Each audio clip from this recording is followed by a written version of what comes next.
decided over a violent, rigged election. Unfortunately, regional bodies have tolerated this for far too long. We note, of course, that the end game, the destination point to the resolution of this crisis in Zimbabwe is a total return to legitimacy and a fully civilian rule through a credible, free and fair election under an independent and international supervised authority. We also acknowledge that the national solution, the national problems are best sculptured by the people of Zimbabwe. The solidarity of the international. Further, we acknowledge and salute the role played by our liberation fighters, our old veterans, everyone who contributed and paid price to the liberation of our country. We also appreciate the fact that the military is assured the commitment to peace, sanctity of human life, including respect for citizens' fundamental rights.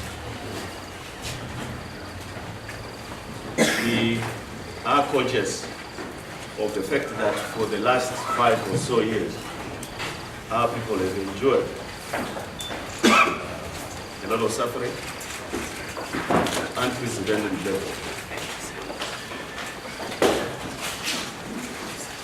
We are also aware of the concerns of the international community, SADC, the AU, UN, and EU regarding deteriorating situation in Zimbabwe.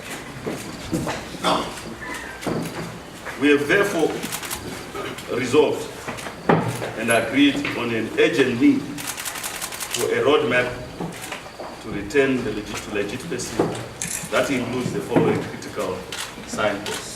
1, that in the interest of the people of Zimbabwe, Mr. Robert Mugabe must resign, step down immediately in line with the national sentiment and expectation, taking full regard of his legacy and the contribution to Zimbabwe, pre and post-Zimbabwe. That there be a negotiated, all-inclusive transitional mechanism. I'm emphasizing transitional mechanism. And that the purpose, essence, and nature and character of that mechanism be agreed upon by all national stakeholders. That there be comprehensive reforms for a free and a fair and a credible election to be held upon the full implementation of those reforms. And that there be an agreed post-election framework to guarantee stability, peace, and national prosperity. That SADC, the African Union, and all the international bodies be underwriters and guarantors to the roadmap to a free and fair election. In full recognition of the ideals of our liberation, anchored upon respect for rights, dignity, and one man, one vote, we respect the right of every citizen to vote freely, fairly, in electing a leadership of their choice. For this reason, the party urges all Zimbabweans above the age of 18 to register to vote, to participate in crucial ongoing voter registration exercise. This is the only way, the only assurance that we can define the future democratic dispensation. For our neighbors,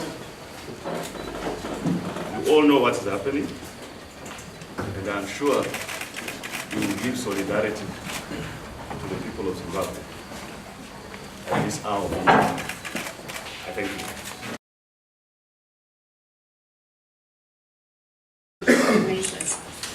Well, I'm just as ignorant as you are.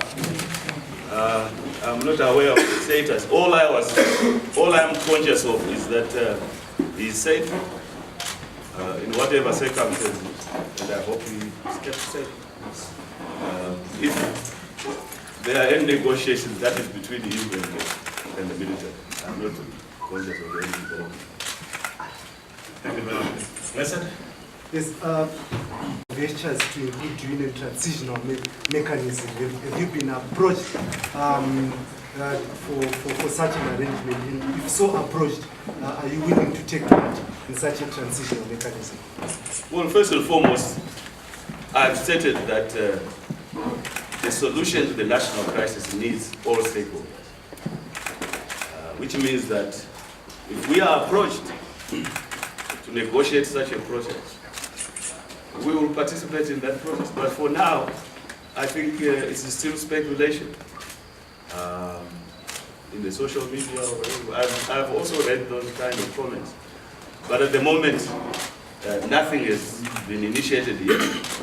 And I hope that it will come a time when all national stakeholders will be involved in making sure that we take this country forward and we resolve the economic and social conditions in place. Thank you very much. Is there still a trust deficit between you and the people now trying to assume power in this country? Or do you trust them to do the right thing for the God? Trust, like you say, is a deficit. There is a trust deficit. And one of the critical elements in our relationship with ZANU-PF has always been they have to earn our trust. And it takes time to earn that trust. We know the shortcomings that occurred during the GNU, and I'm sure that they are also aware of the method in which they used during that GNU. However, that is past, and we need to take into cognizance the fact that we have a national crisis, and as leadership, we need to confront it in order to resolve that national crisis, in spite of what has happened. Your embassy. What stance on this? What is your reassurance to the rest of the world and the continent? Well, what is a coup? What is a military takeover? As far as I am concerned, any unconstitutional means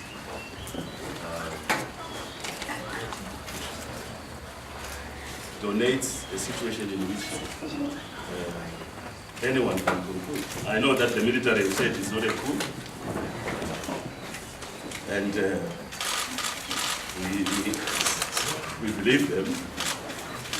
We hope they will be able to extricate themselves out of that definition. But in the end, they have to realize that the international community is observing, and that they have to do what is best to make sure that the international community believes that whether they say it's a coup or whatever, the conditions define themselves. As chairperson of SADC or any other regional leaders reached out to you regarding the situation in Zimbabwe? No, not yet. But by the way, I just want to go back to the question. You know, in 2013, the dispute around the elections was that Mugabe was illegitimate. We have maintained that position. So, whatever solution you want to bring, illegitimate or otherwise, still comes to the same. Thank you. You better ask that question to the military. And they are the ones who are in control. They should be able to decide what is the best way to resolve the issue. But like a Democrat, I always believe in the rule of law. And that there should be due process, if any. Thank you very much. One last question. Yes, sir. Mr. Tsvangirai, as somebody who's tried to topple Robert Mugabe for years and years and years at the ballot box, does it give you any personal pleasure to see him now on his knees?